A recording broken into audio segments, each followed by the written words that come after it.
Welcome to the Digital Marketing Mentor. I'm your host, Danny Gavin, and together with industry leaders and marketing experts, we'll explore the meeting point of mentorship and marketing. We'll discover how these connections have affected careers, marketing strategies, and lives. Now get ready to get human. This episode is brought to you by Audio Academy. Whether you're a recent high school graduate, a busy mom, a working woman seeking to enhance her skills, or a female entrepreneur looking for a better understanding of digital marketing, we've got you covered. Dive into the digital marketing world without drowning in student loan debt or compromising your values. Visit audioacademy.com/podcast and claim $150 off Audio's women's only cohort of our digital marketing fundamentals career course by entering the code MENTOR at checkout. That's odeoacademy.com/podcast. Empower your career and save $150 with code MENTOR today. Hello, I'm Danny Gavin, founder of Optidge Marketing Professor and the host of the Digital Marketing Mentor. Today, we are going to review an awesome case study on Berlin-Hart's digital transformation. So Berlin-Hart came to Optidge for help implementing Hubspot for unique usage of the software for a complex, multifaceted tracking system where every minute really matters. So who's Berlin-Hart? Well, they develop, produce, and market innovative devices for mechanically supporting the heart, often for children. When someone's heart isn't working anymore, but a transplant isn't yet available, it helps the heart pump while they wait for a viable donor. If you think about it, it's a miracle of modern medicine. Without this technology, many people who have heart conditions don't survive. You're waiting for that transplant, especially for children, where maybe it's a little not common, but these are really life-saving and such an amazing technology. So when we talk about the Berlin-Hart team, we're talking about a group of healthcare professionals or clinical leads. Most of these are registered nurses, may have their masters and things like that. But what they do is they go to hospitals to consult with the purchasing departments and the actual doctors and nurses and explain how the equipment would benefit patients. But even live cases, they'll also be traveling to patients while they're installed, and they're doing a lot. They also have to keep track of all the devices that are currently in use. So think about all the different patients that have these devices on them. They have to keep track. And we'll talk more about that further in the podcast. In addition to this team, there's obviously also a team lead for all of the clinical consultants, and that's Emily, where she not just oversees the people, but really oversees this whole system of keeping track of what's going on. The problem Berlin-Hart had is that they had multiple spreadsheets where they tracked the various elements of this whole system. When we talk about multiple, we're talking about 12 to 20 spreadsheets. And these spreadsheets weren't on the cloud and could only be accessed and updated in the Berlin-Hart office. They weren't connected and often featured a lot of duplicate information. And this was a particular challenge as this work requires a lot of travel and is reliant upon extremely accurate, up-to-date information. So you can imagine that if you're traveling and you've just taken a bunch of notes, you got to wait till you actually come back to the office to update it. And then think about it. Let's say it's a birth date update that you have to make. This birth date might be in like 5 spreadsheets. And you have to remember, okay, where's the birth date? And I got to update in this one and that one, that one. You can imagine with this whole system and everything you have to do, if there's a big possibility and a risk for things falling through the cracks. So think about the stress that everyone on the team had in order to keep all these balls in the air, and especially the team lead, Emily, who's like kind of the buck stops with her, making sure that everything was running and you're able to keep track. So getting in more detail, let's think about what are the things that they had to track. So number one, we got to track hospitals, the different contacts within those hospitals. It might be nurses, it might be purchasers, then also the patients within those hospitals. And I want to make an interesting point about the patients is that the actual names of the patients aren't floating around the Berlin-Hart offices. Every patient is given an ID, a number, so it's all remain anonymous. So when it comes from a HIPAA compliance perspective, that is not something that Berlin-Hart really had to worry about because these ID numbers remained totally anonymous, keeping track of the patient and then also what hospital they were at. In addition, they also had to keep track of the communication logs. So communication logs of, every email that is sent. And when we talk about emails, if you have an email just on your computer, what if you're out and other people need to look at that email, but also there's important information, that information would then have to be taken out and put into a spreadsheet. Pretty crazy. In addition is also the training information. So in order to deal with a complicated device like this, many people in the hospital and different departments need to be trained on the device, how to handle, what needs to happen. There are somewhere between 10 to 20 trainings. And that's another thing that Berlin-Hart had to keep track of in a spreadsheet. Now, when we get into these devices, there's also a couple points that have to be tracked on the devices. So number one are the maintenance logs. A big thing about these devices is that they have to be maintained on a rigorous schedule after so many hours in continuous use. So think of it as a battery, right? After a certain amount of time, there's no more battery and it's out. So same thing with these devices. After a certain amount of hours, they can't be used anymore.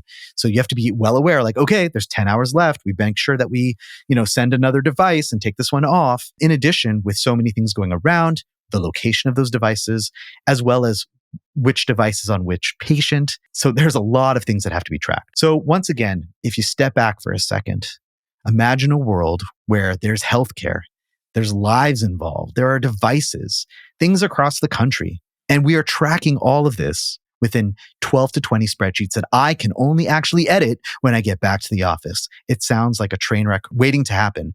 But honestly, Berlin Hart is an amazing company and they did well. But the question is, why do we need to have that stress?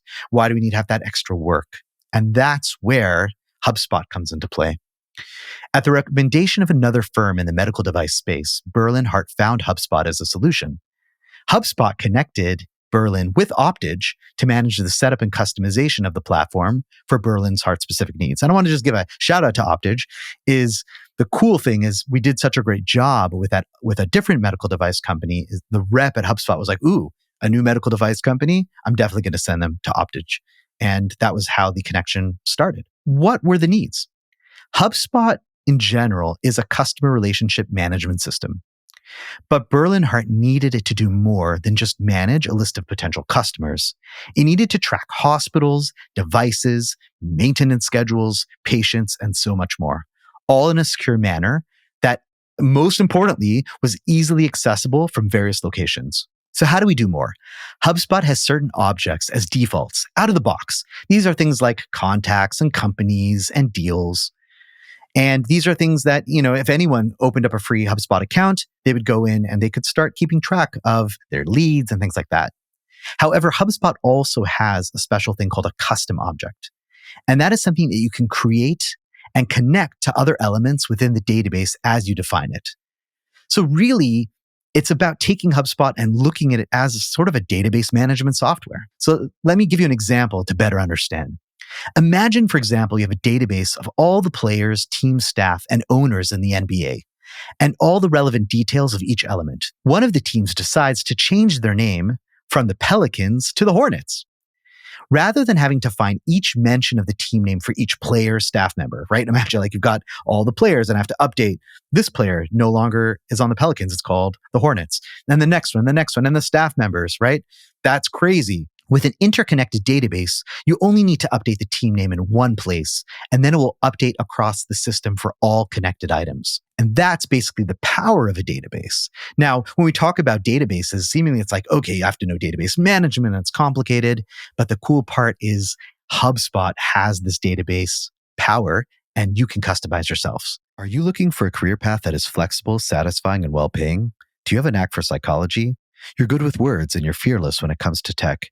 Digital marketing sounds cool. That's because it is. And guess what? You can learn to build a digital marketing career without studying for 4 years, compromising on your values, or working for peanuts. Odeo Academy is the professional and comprehensive way for uber-smart creative people to move into the fun, fulfilling, and lucrative industry of digital marketing without going to college, drowning in debt, or leaving your home. Check out odeoacademy.com/podcast and be sure to use the code MENTOR at checkout to claim $150 off. But hurry, Odeo's Digital Fundamentals career courses start May 19th at odeoacademy.com. That's odeoacademy.com/podcast and enter the code MENTOR at checkout to receive $150 off. So for Berlin Hart, they needed HubSpot to track devices and patients more than leads and sales, though that piece is important as well. The pumps on the devices have to be changed out often and after a specific amount of time in use. Sure, that could just be left as a note on a given device. However, if we create a custom object for pump changes, not only can we visualize all the pump changes across the system, but we can also set custom notifications and reminders tied to that object to ensure that the pump changes are happening at the proper frequency. And I don't just need to check my spreadsheet every 5 seconds to say, okay, do we need another pump change? But all of that can be automated. So how do we actually implement this? So first, Optidge met with Berlin Hart to determine what the needs of the Hubspot system needed to be. Once the various existing and custom objects were decided upon, we had to walk through what the transition would look like. There was a lot of data from disparate places that needed to be uploaded, reviewed, consolidated, and connected in HubSpot. So a lot of work. So let's get through some of the details of walking through this implementation and transition process, which is a big transition from a company being used to working in this system, although it's a big, crazy system, but it worked for them, and moving to a simplified system, but maybe more technical. Maybe people aren't so quick to just jump on the bandwagon. So number one, we had to identify the key workflows and processes, literally sit down and go through each member in the company and what they do. What is that process? And really detail that out in a very specific manner to make sure that we don't miss any step. We also had to customize HubSpot to fit Berlin Hart's unique needs. Remember, we have to track patients, devices, those pump changes, those status updates. Every patient, every week, there's a status update on the device for this patient. That would be tracked in its own object, in its own table, so that you could keep track of all the status updates in an easy, quick way, instead of just making it once again a note on a patient record. Training records, like we said, when they train people, the hospitals, it's important to track who is trained on what. And finally, something that we haven't spoken about, crates. These big, expensive crates in order to transport the devices from place to place. It's important to know where they are. Sometimes they're at the home base, sometimes they're at their hospital. They could be in many different places, and therefore we need to keep track of the crates as well. Another thing that we had to go through was managing the various aspects of patient consultations, implant tracking, and device tracking, and making sure that as we build the custom object for those implants and devices, are we tracking the correct components? Are there any automation, countdowns, and things like that? I've touched upon data migration, but that was really tough because we had a lot of data, multiple spreadsheets, and dirty data. And I don't mean like it was messy, but you've got duplicate elements, formatting, maybe you've got Texas as TX or TXAS. And when you upload that into a system, that all has to be cleaned up first, right? All of that has to be funneled into one database with interlinked objects. So prepping all that data to get it to where you could upload it and then cleaning up the errors after upload took a lot of time, but it paid off greatly in the end.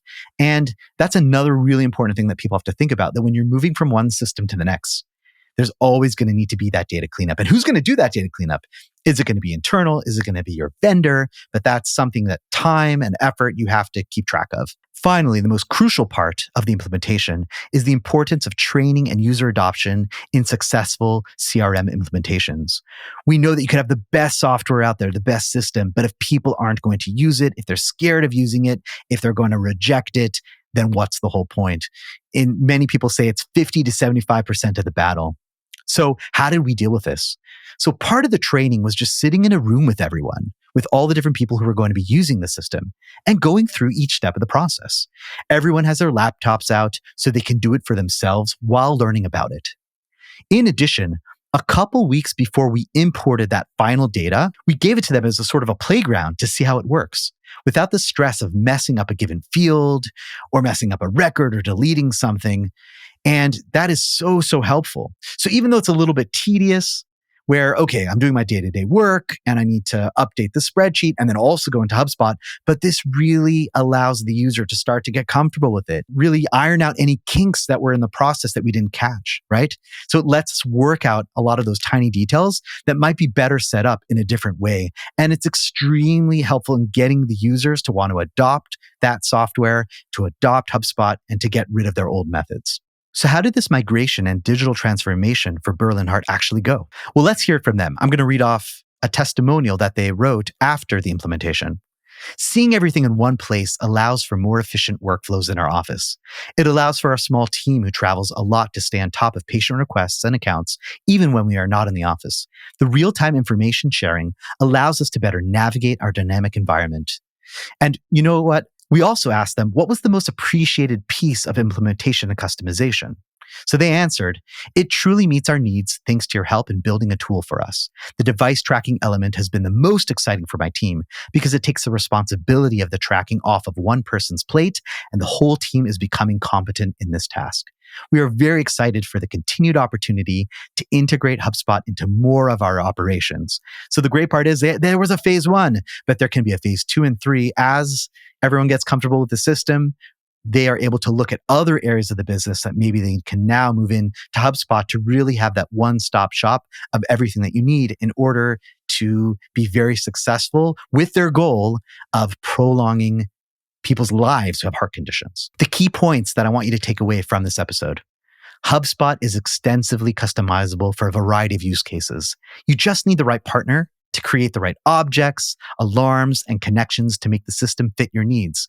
You need that architect to be able to take what your problems are, what your systems are, and how can I then create a system within HubSpot in order to make it work.